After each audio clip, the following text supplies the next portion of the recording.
Hi, this is Ellie, and welcome to the Painless Brazilian Portuguese Pronunciation Guide and Course. Sometimes I say guide, sometimes I say course because it's both. And I'm Ellie from PortugueseWithEllie.com. In today's module, you're going to see the difference in pronunciation between o and the nasal on. Let's get started.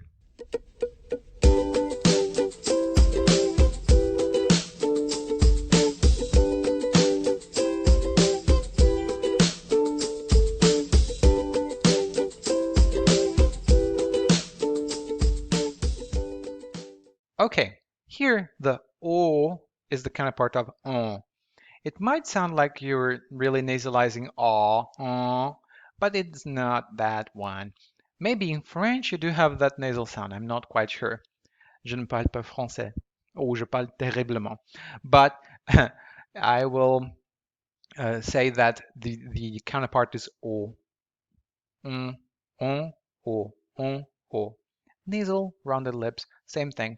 It's just that articulation back here, and if you've watched the previous module, you know what I'm talking about. If you've read the guide on my website, you also know what I'm talking about. And if you don't know where the guide is, go to portuguesewithali.com/pronunciation. Now, the examples. So,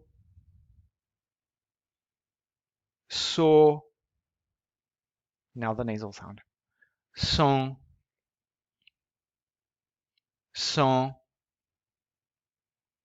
The next one is very important because if you say that you are from Ontario in Canada, you actually could say, I'm from a sucker. I don't know. Let's see. First, nasal. Ontario, Ontario. And now sucker. Otário, otário. I say otário, Ontario. That's very close, right? And because some people say otário, but otário is my pronunciation. Ontario, otário.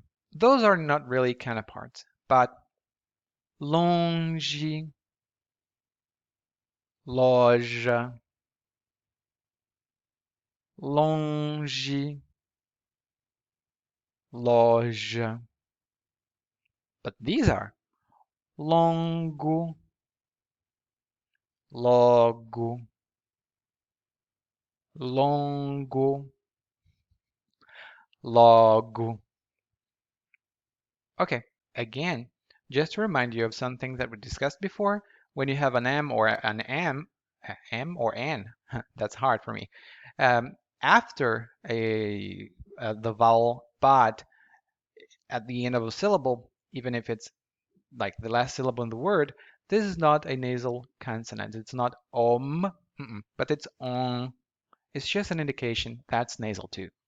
As in the word bom, bom. Okay? And you say that when you say bom dia, boa tarde. No, boa tarde, no. Bom dia. Okay? You would say bom, very nasal. And again, como and sono are two examples of vowel contamination or nasal contamination. Sono, como. Okay, now let's get to the next module.